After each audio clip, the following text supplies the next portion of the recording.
Hello, welcome to JIBRIN ANGLE on Oweleke TV. My name is JIBRIN, and this is my angle. On this monologue, I've come to actually talk about what happened or what is still happening between Dele Farotimi and Afe Babalola, both of them lawyers. I had a lawyer, barrister Austin Manta, on this show last week, where we talked about the legal angle of this whole stuff. And as a result of that, I decided to make a monologue of it, because at least at this point, my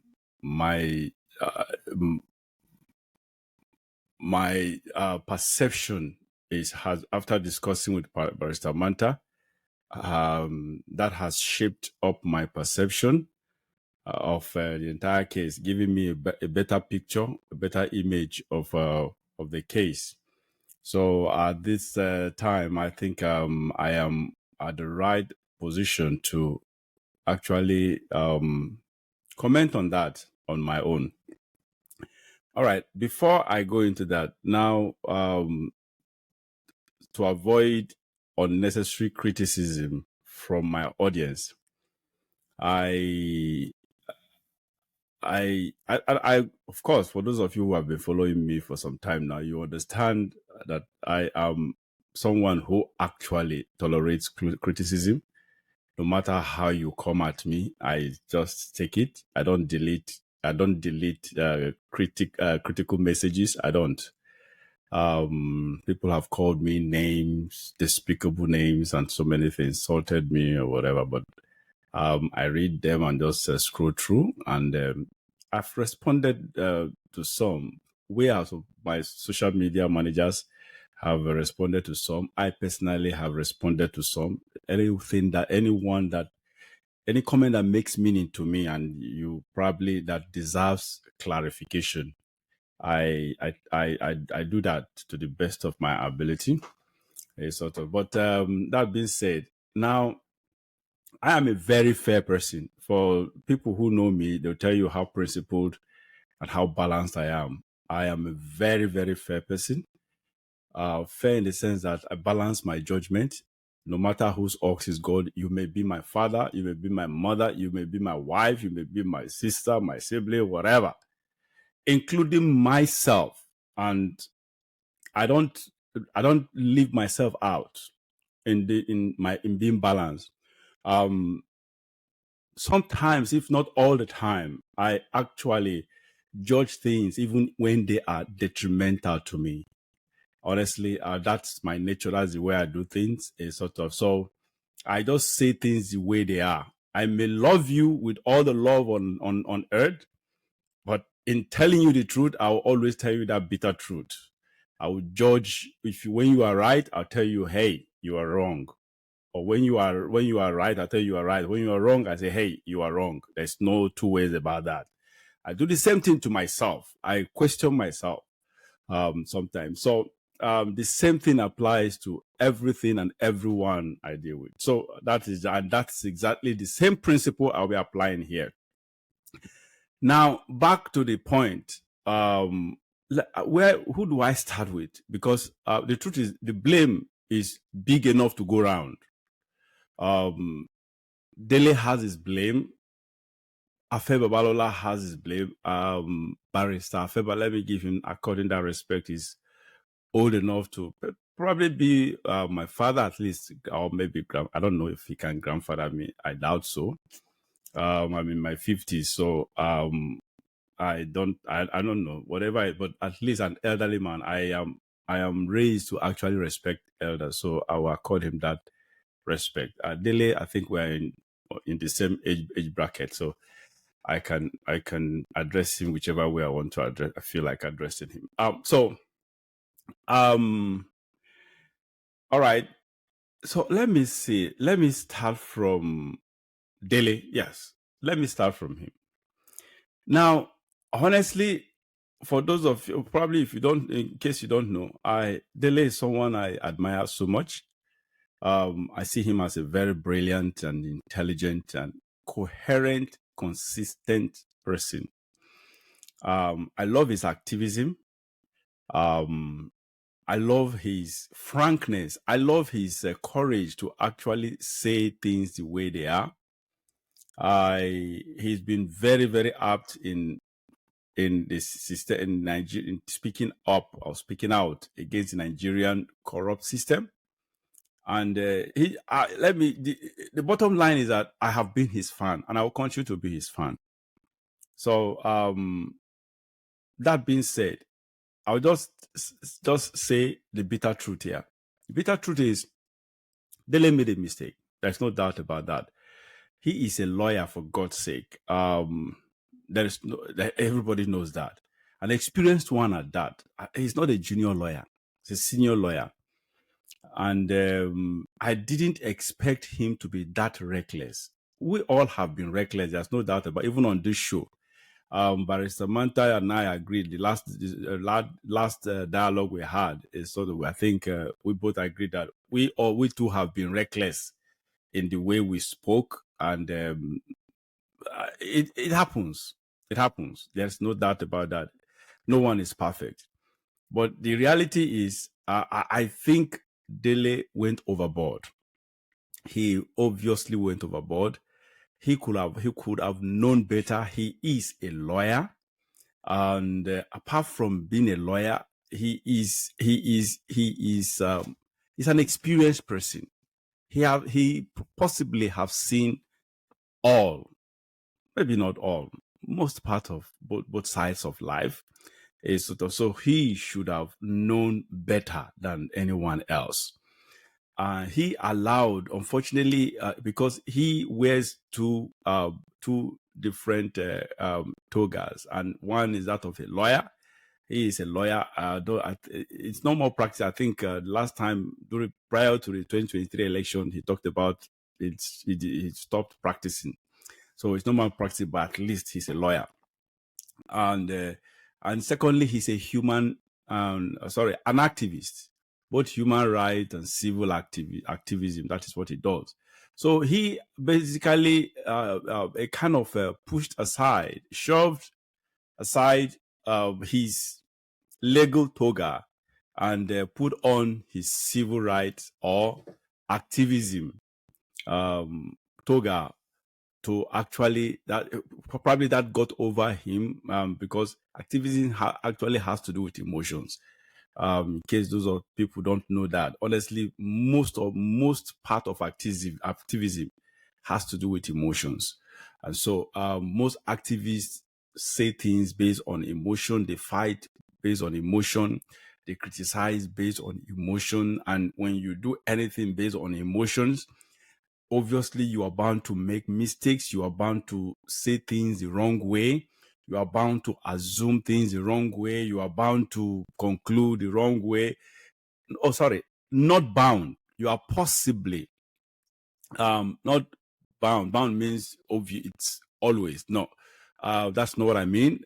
You do all those things. You are possibly going to be making mistakes. Sometimes you get it right, and sometimes things we say out of emotions may be right, but the way we said it may actually ruffle feathers, may be wrong, probably based on our status in the society. So I think that is what Dele Farotimi did.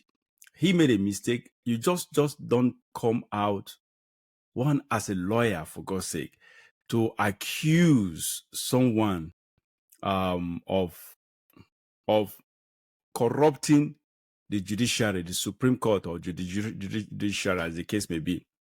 We all know the stench, how the Supreme Court and the entire judicial system, but especially Supreme Court right now, reeks of corruption. We all know that. There's no doubt about that.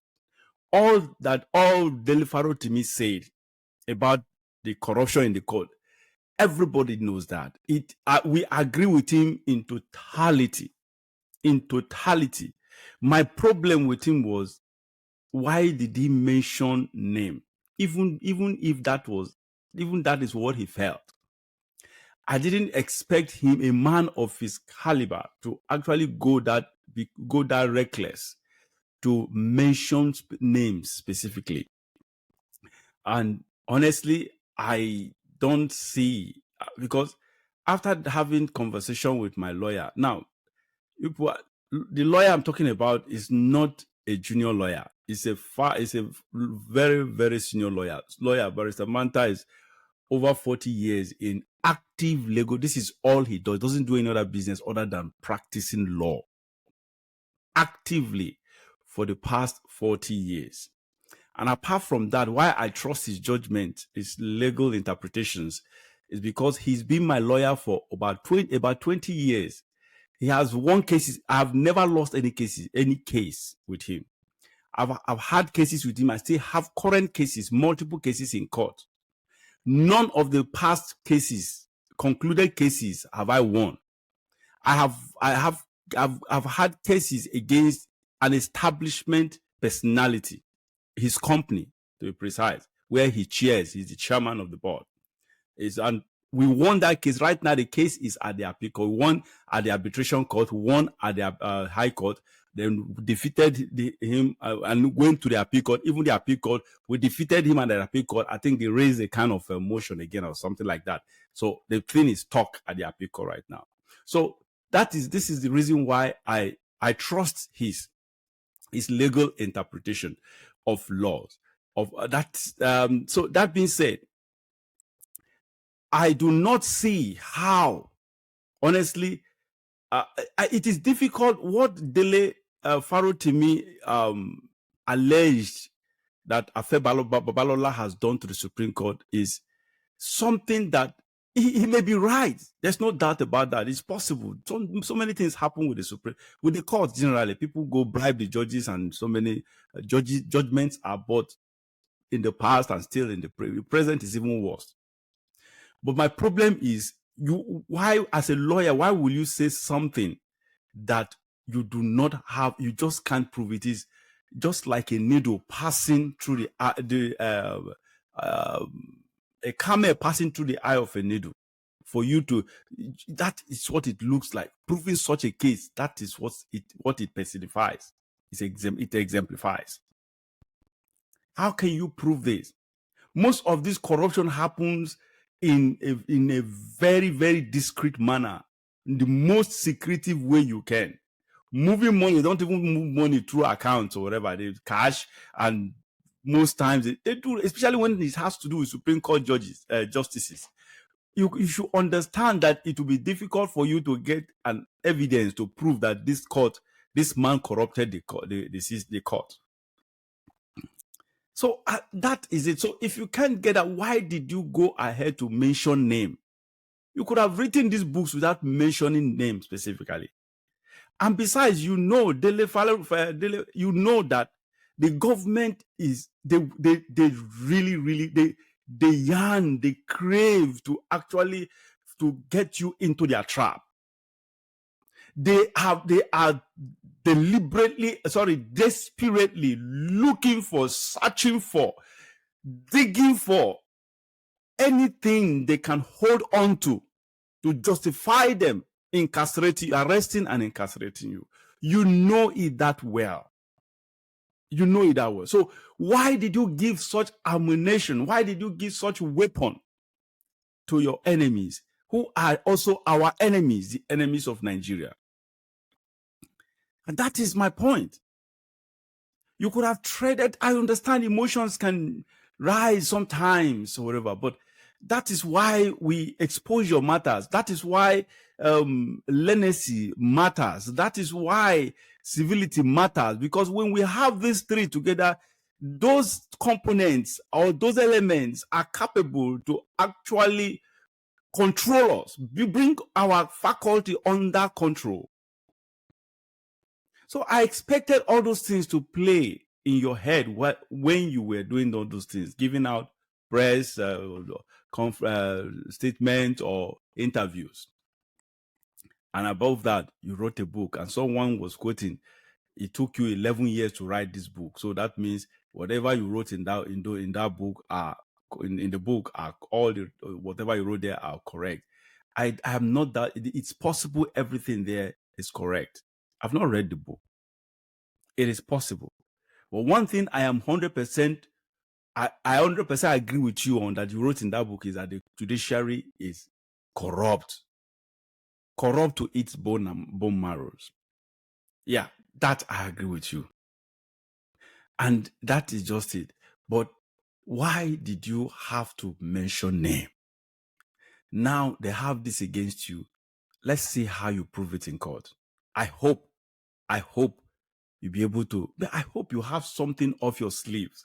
I hope you have an evidence someone sneaked out to you, probably stole out, maybe a mole probably someone that is a mole at the Supreme Court or at the judicial institution, who probably one way or the other by miracle stumbled into an evidence that he handed to you, that you have to prove in court. Otherwise, if you can't prove this in court, I bet you my problem is Afe Babalola is not just the one going after you. The government have bought into this, but they are not doing it publicly. They are doing it behind the scene. Tinubu hates, you know it. Tinubu and his lap dogs and attack dogs, they hate you.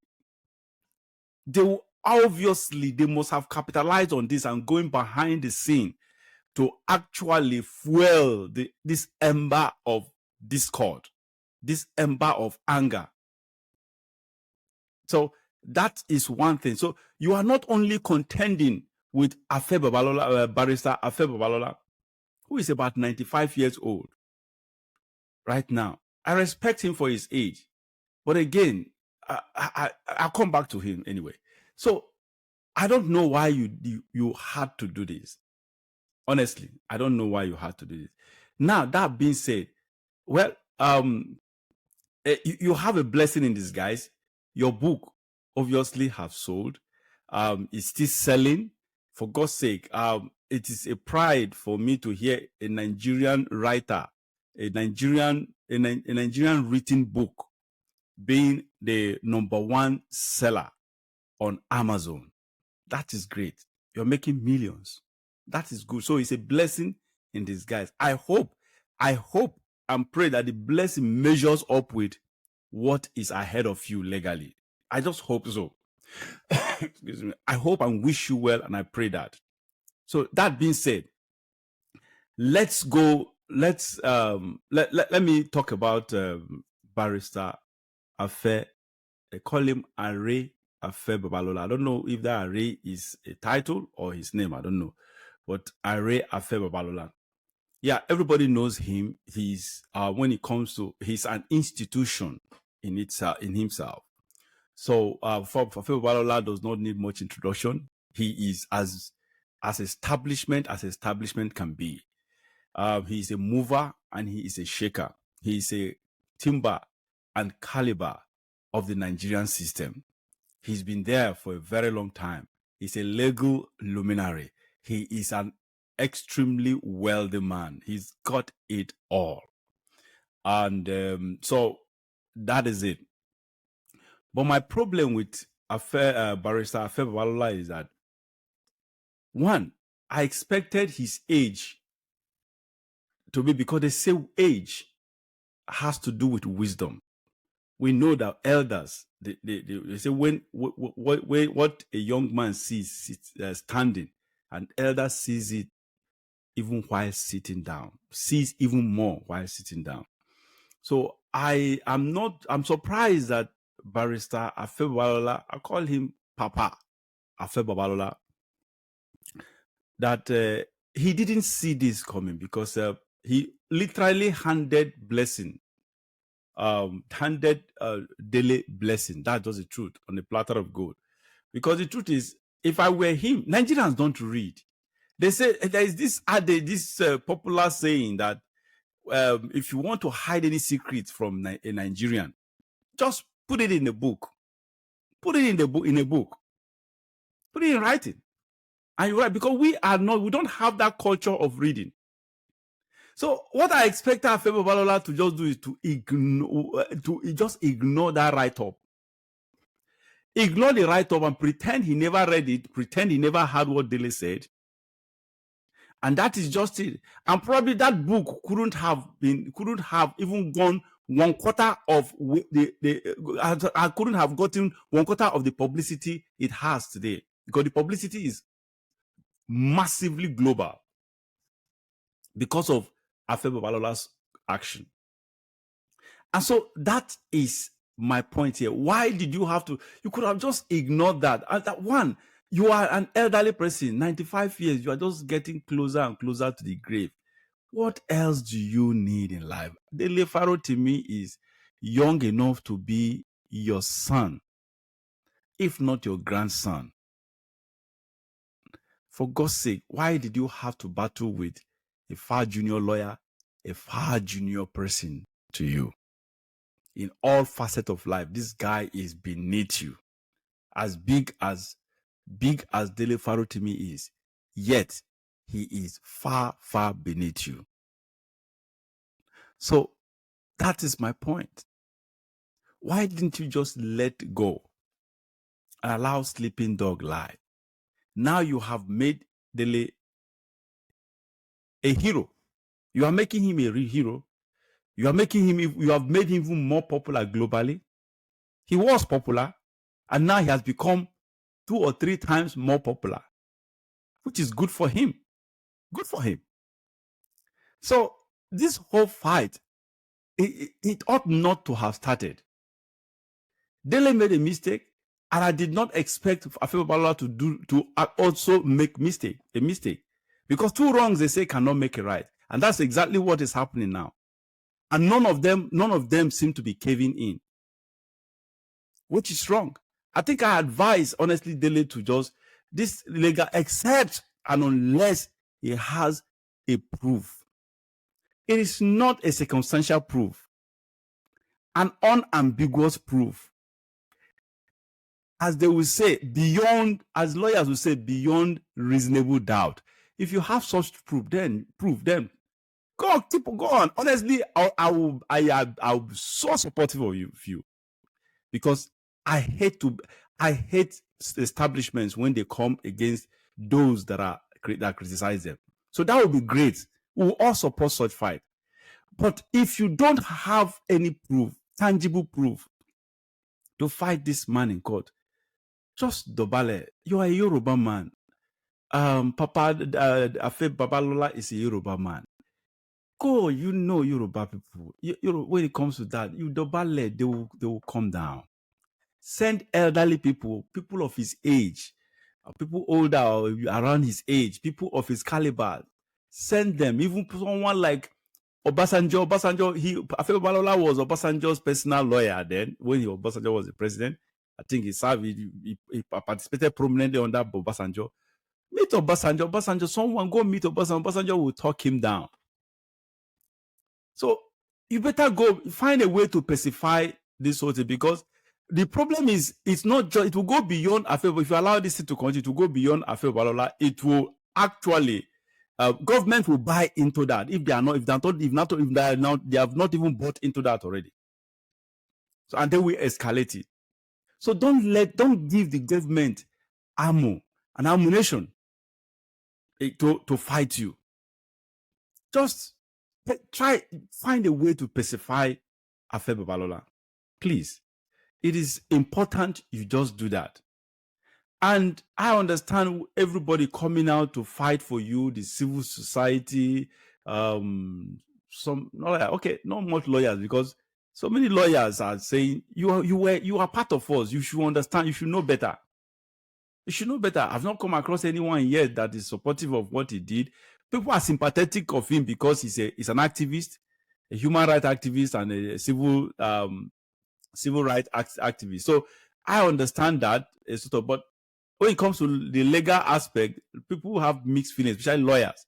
So I think you just have to. Someone who should talk to Dele to actually find a way to ameliorate the situation. He alone can do. Besides, Afe Babalola, you accused. I understand you accused him of something that possibly he did and possibly he didn't do it. There's a possibility. Both sides are possible.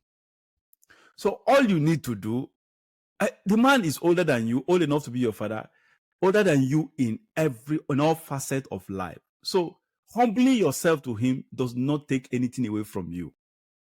It doesn't take your popularity, it doesn't take your ego away from you, because the man is above you in all ramification.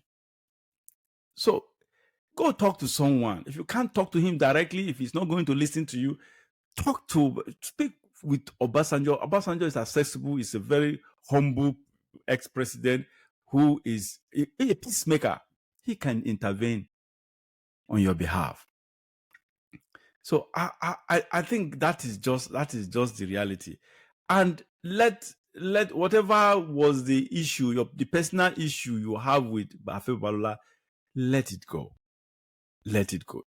All of us, including me, I've had issues with people in the past. Sometimes, if you don't let it go, you'll be the one suffering it. And that is just it. So just let it go. And you can continue with your activism. Like I said, we all are enjoying how frank, how direct, how raw you have been in the criticism of the Nigerian corrupt system. So please, keep doing that. Go back to doing that. And when you are criticise, yes, politicians, you can mention politicians' names and whatever. Because someone like I mentioned names or whatever. So, but at the same time, I'm not a lawyer. So sometimes I may be reckless. I'm reckless most of the time. There's no doubt about that. But at the same time, some things I say, I know the risk behind it. Yet I still go ahead to do it. But at the same time, if I know the risk of something and I still go ahead with it, that means I know the repercussion. I know the consequence that comes with such risk, and that, as a result, if I still go ahead with doing that, as a result, it means if I still go ahead with doing that or saying that, it means that I have a prepared mind to go through whatever consequence that it comes with, and so that is just it. And I think that being said, I hope both sides will take this word of wisdom. And Papa Babalola, Afe Babalola, or yeah, I think that's it. Our Afe Babalola. Please, I know it's maybe almost impossible for you to come across, but some people that knows you by proxy may. Who knows? May come across this video. But please, we ask that you temper justice with mercy. Dele Farotimi is young enough to be your son. So please, have mercy upon him. Yes, I understand he smeared your name at your age and your level in life. You are at the wee hours of your life, and it is embarrassing for someone to just come at the wee hours of your life to come to actually taint your legacy. I think that is what he is fighting for. But Afe Babalola is not fighting for money. The guy is rich. He doesn't need the money. He doesn't need Dele's money. Dele does not have 1/4 of what he has. So it's not about money. I think what Afe Babalola is doing is just protecting his image and his legacy. That when he dies, there will be no taint.